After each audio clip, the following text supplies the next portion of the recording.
LPU ప్లేస్మెంట్ల రికార్డులు సృష్టిస్తోంది. Final year student 2.5 కోట్ల ప్యాకేజ్ పొందుతున్నారు. 1700 మందికి పైగా ఎల్పీయూ స్టూడెంట్స్ 10 లక్షల నుంచి 2.5 కోట్ల ప్యాకేజెస్ పొందారు. విద్యా విప్లవం ప్రారంభమైంది లవ్లీ ప్రొఫెషనల్ యూనివర్సిటీలో. అమరావతి మలివిడత భూసేకరణపై రైతుల నుంచి తీవ్ర వ్యతిరేకత వ్యక్తమవుతోంది. రాజధాని విస్తరణ కోసం మరోసారి భూ సమీకరణ చేయాలని ఆలోచనలో కూటమి ప్రభుత్వం ఉంది. భూములిచ్చే ప్రసక్తే లేదని రైతులు తేల్చి చెప్తున్నారు. ఇప్పటికే రాజధాని నిర్మాణం కోసం ప్రభుత్వం చేతిలో 53,749 ఎకరాల భూమి ఉంది. ఈ భూములు కాక మరోసారి భూ సమీకరణ ద్వారా 11 గ్రామాల్లో 44,676 ఎకరాలని సమీకరించాలనే ఆలోచనలో ప్రభుత్వం ఉంది. ఇది కాక అంతర్జాతీయ విమానాశ్రయంతో పాటుగా మరికొన్ని అవసరాల కోసం మరొక 30,000 ఎకరాలకు పైగా భూమి సమీకరిస్తున్నారు. అందులో భాగంగానే భూ సమీకరణ కోసం పెదకూరపాడు ఎమ్మెల్యే భాష్యం ప్రవీణ్ గ్రామాల్లో తిరుగుతున్నారు. పంటలు వేయొద్దని అనధికారికంగా చెబుతున్నారు అధికారులు. మరింత సమాచారం మా ప్రతినిధి అందిస్తారు.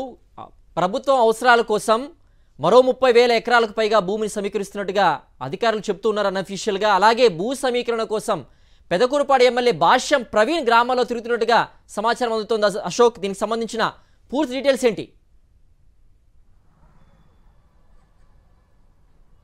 ఇప్పటికే అమరావతి నిర్మాణం కోసం ప్రభుత్వం చంద్రబాబు ప్రభుత్వం అప్పట్లో 2014 నుంచి 2019 వరకు దాదాపు 53,749 ఎకరాలు సేకరించింది. అయితే ఇందులో రైతులు దాదాపు 36,000 ఎకరాలకు పైగా ఉంది. దాంతోపాటుగా ప్రభుత్వ భూమి అంతా కలుపుకుంటే 53,749 ఎకరాలు ఇప్పుడు ప్రభుత్వం దగ్గర చేతిలో ఉంది.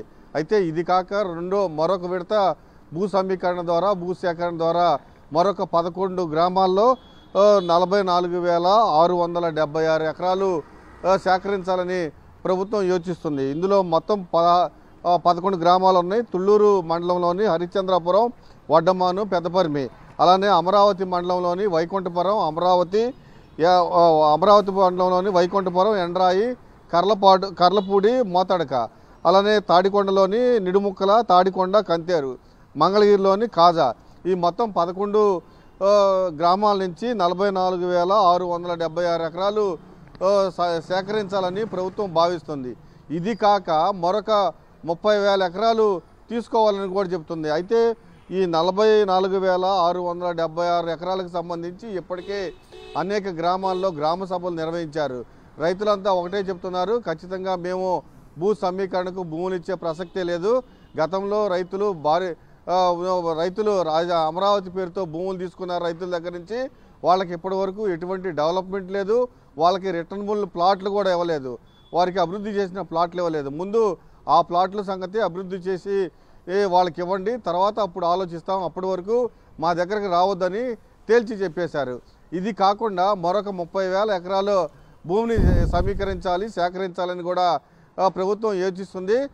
ఇందులో భాగంగానే పెదకూరపాడు ఎమ్మెల్యే భాష్యం ప్రవీణ్ గ్రామానికి తిరుగుతూ భూ సమీకరణ చేసే అవకాశం ఉంది, మీరు పంటలు వేయొద్దని చెప్తున్నారు. అధికారులు కూడా అదే చెప్తున్నారు. అంటే మొత్తం మరొక 10 గ్రామాల్లో 30,000 ఎకరాలు తీసుకోవాలని చెప్తున్నారు. దీనిపైనే ఇప్పుడు రైతులు కూడా ఆగ్రహం వ్యక్తం చేస్తున్నారు. మా భూములు ఇచ్చే ప్రసక్తే లేదంటూ నిన్న లేమల్లె, అలానే కర్లపూడి గ్రామస్తులు రైతులు అధికారులకు లెటర్ రాశారు. మేమంతా చిన్నకారు రైతులం, మేము రాజధానికి భూమి ఇచ్చే పరిస్థితి లేదు, మేము తరతరాలుగా ఈ భూములపైనే ఆధారపడి మా జీవనం కొనసాగిస్తున్నాము, కాబట్టి మేము భూములు ఇవ్వలేము, మా దగ్గరకు మీరు రావద్దని కూడా అధికారులకు లేఖలు రాసిన పరిస్థితి. నిన్నే స్థానికంగా ఉన్న ఎంఆర్ఓకి, అలానే పల్నాడు జిల్లా ఆర్డీఓకి కూడా, సత్తెనపల్లికి సంబంధించిన ఆర్డీఓకి కూడా ఆ లెటర్ పంపడం కూడా జరిగింది. ఎక్కడికి వెళ్ళినా రైతులంతా ఒకటే చెప్తున్నారు, గతంలో తీసుకున్న భూములను మీరు అభివృద్ధి చేయండి, రైతులకు ఇస్తా అన్న ప్లాట్లు తిరిగి ఇవ్వండి, అప్పుడు మా దగ్గర రండి. కానీ ఆ భూములను అట్లానే ఉంచి మరొకసారి భూ సేకరణ చేయాలంటే ఒప్పుకునే ప్రసక్తే లేదని రైతులంతా తేల్చి చెప్తూ ఉన్నారు. సిద్ధు. ఓకే అశోక్.